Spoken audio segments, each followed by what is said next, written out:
You are watching BitBNS News.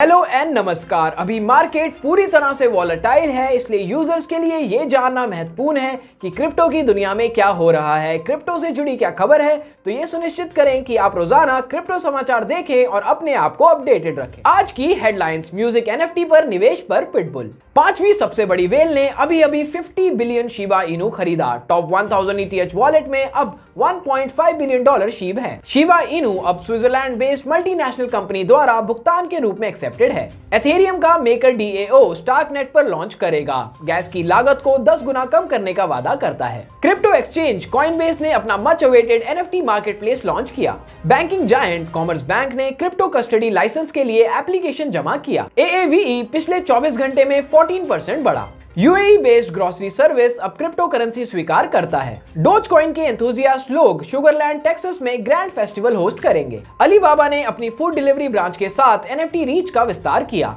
रूस crypto को अपने टैक्स कोड में शामिल करेगा। शिबा इनू को स्विस कंसल्टिंग फर्म द्वारा पेमेंट मेथड के रूप में स्वीकार किया गया। अरमांडो क्रिश्चियन पेरेज, जिसे आमतौर पर पिटबुल के नाम से जाना जाता है, CNBC क्रिप्टो वर्ल्ड के साथ ब्रॉडकास्ट पर NFT इंडस्ट्री में अपनी रुचि साझा करता है। साथ ही Justin Blau, DJ and Royal CEO इस बारे में बात करते हैं कि म्यूजिक फैन के लिए पार्शियल ओनरशिप कैसे काम करता है। अमेरिकन आर्टिस्ट ने NFT मार्केट में प्रवेश करने का विकल्प चुना है और वन ऑफ के साथ एक मल्टी ईयर कॉन्ट्रैक्ट पर साइन किए हैं। पिटबुल पहले वन ऑफ का प्रचार करेगा, बाद में स्वयं के NFT बनाने की योजना के साथ। ब्लू व्हेल 007 नाम की पांचवी सबसे बड़ी ETH व्हेल ने कुछ घंटे पहले शिबा इनू के एक और बड़े हिस्से को बाय कर लिया। यह 13 अप्रैल 2022 के बाद से व्हेल के लिए पांचवा बड़ा ट्रांजैक्शन है। Blockchain data trekking website whale stats ने हाल ही में रिपोर्ट दी कि ब्लू व्हेल 0073 ने अभी एक और ट्रांजैक्शन किया है और एक लेनदेन के माध्यम से $1.26 मिलियन के लिए 50.29 बिलियन शीप खरीदा है। जैसा कि शिबा इनू वेनेजुएला कम्युनिटी के एक एडमिन @शिबा सैंडर्स द्वारा रिपोर्ट किया गया है, स्विट्जरलैंड में बेस्ड मल्टीनेशनल कंपनी फिडेनाम ग्रुप अब शिबा इनू को भुगतान विधि के रूप में स्वीकार कर रहा है। फिडेनाम की कथित तौर पर Germany, Austria, Belgium, United kingdom, United states और जल्द ही स्पेन में प्रेजेंस है। मेकर DAI स्टेबल कॉइन के पीछे डिसेंट्रलाइज्ड ऑर्गेनाइजेशन ने आज एथेरियम्स लेयर 2 स्केलिंग सॉल्यूशन स्टार्कनेट पर प्रोटोकॉल की अपकमिंग डिप्लॉयमेंट की घोषणा की। मेकर DAO का प्रोटोकॉल एथेरियम ब्लॉकचेन पर बनाया गया है और दो करेंसीज के साथ आता है, एक स्टेबल कॉइन जिसे DAI और मेकर के रूप में जाना जाता है, सिस्टम का गवर्नेंस टोकन।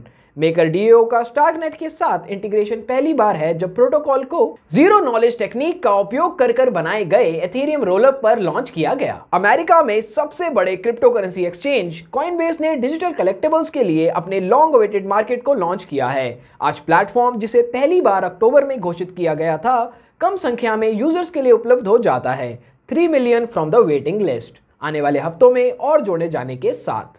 घोषणा के अनुसार टेस्टर कॉइनबेस वॉलेट सहित किसी भी सेल्फ मैनेज्ड वॉलेट का उपयोग करके NFT बेचने और खरीदने में सक्षम होंगे। जैसा कि क्रिप्टो करेंसी बाजार दुनिया के सभी हिस्सों और वेरियस इंडस्ट्रीज में फैला हुआ है, बैंकिंग इंस्टीट्यूशंस को कस्टमर से सेफ और रेगुलेटेड वे से क्रिप्टो रिलेटेड सर्विसेज और इन्वेस्टमेंट्स की पेशकश करने की बढ़ती मांग का सामना करना पड़ रहा है।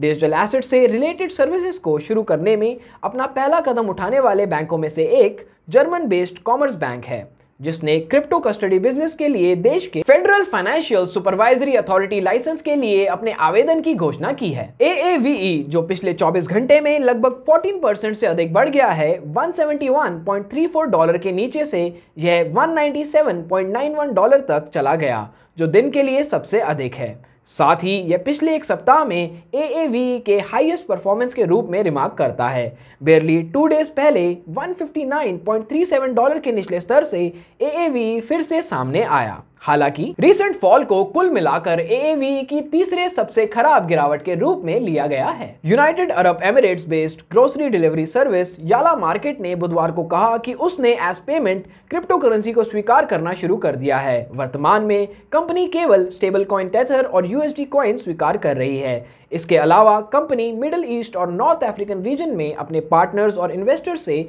एक्सेप्ट क्रिप्टो इन्वेस्टमेंट करने की योजना बना रही है। याला मार्केट भविष्य में डिजिटल एसेट में सैलरी का भी भुगतान करेगा।